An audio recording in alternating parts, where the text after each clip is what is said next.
हाँ तो बच्चों, ये गणित का पेपर है हिंदी मीडियम के बच्चों के लिए। सबसे पहले देखो, पहला प्रश्न है, रिक्त स्थान भरो।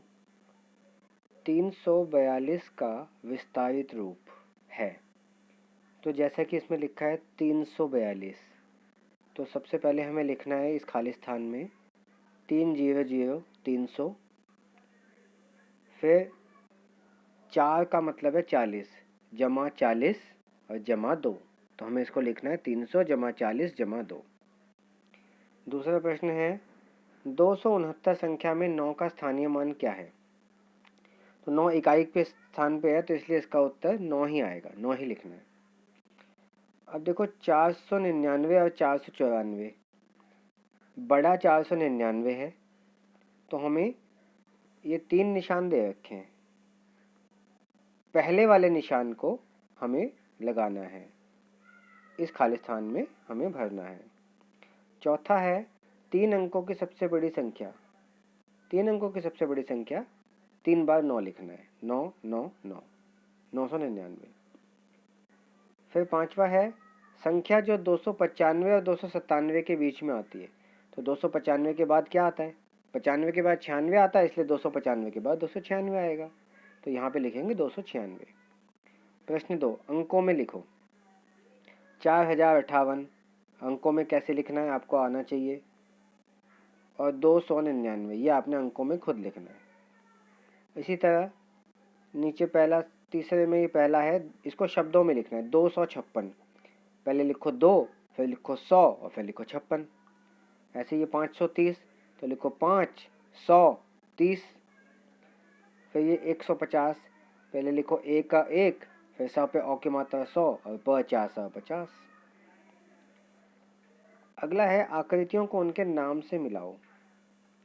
अब देखो, जो पहली आकृति ये अंडा है, तो अंडाकार से मिला देंगे इसको। ठीक है, ये अंडाकार लिखा हुआ है।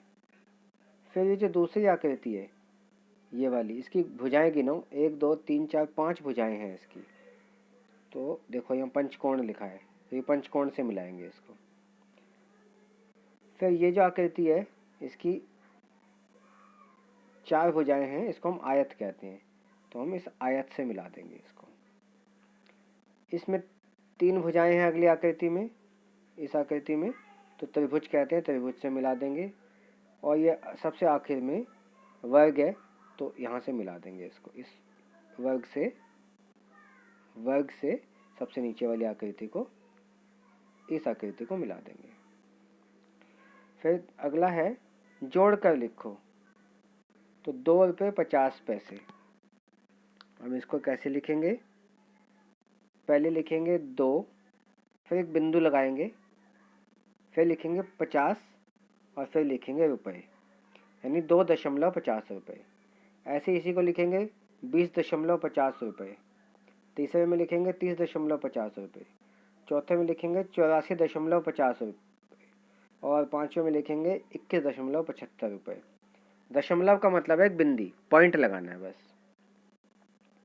अब ये छठे सवाल में तो ये 2 सवाल जमा के और 2 सवाल घटा के और फिर एक जमा का है, ये आप खुद कर लेना, ये मैं नहीं बताऊंगा। 7वां सवाल है, एक पुस्तकालय में 46 हिंदी की किताबें तथा 69 ड्राइंग की किताबें हैं। बताओ पुस्तकालय में कुल कितनी किताबें हैं?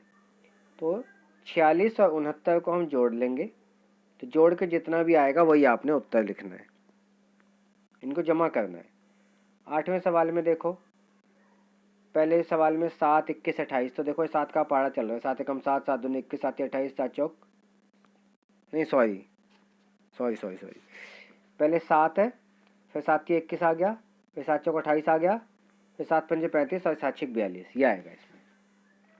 दूसरे में देखो, 1 है, 3 है, 7 है, ये अभाज्य संख्याएं लिखी हुई है, तो 7 के बाद आएगा 11 और 11 के बाद आएगा 13।